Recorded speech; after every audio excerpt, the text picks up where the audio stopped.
Le meilleur conseil sur penalty, et il nous vient de Petr Cech lors de la finale de Ligue des Champions 2012 sur le penalty arrêté face à Robben en prolongation.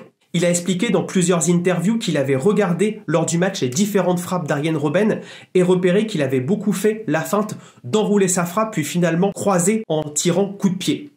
Et donc, lors du penalty décisif, il s'est dit que le Hollandais allait revenir vers cette préférence motrice.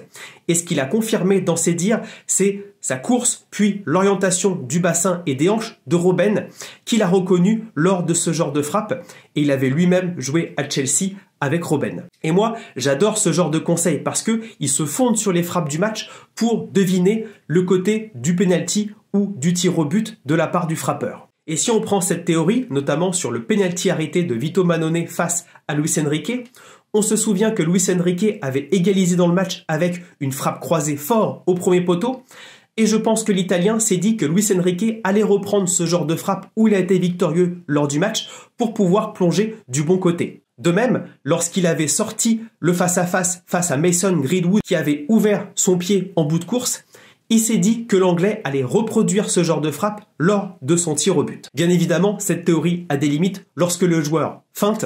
On sait que Zinedine Zidane adorait frapper tous ses coups francs croisés, et donc tous ses pénaltys importants avec la France, il les a frappés croisés, mais bien évidemment, dans un moment de folie, en finale de Coupe du Monde, il décide de faire la panenka, ce qui feinte bouffonne. Mais ça, c'est du génie.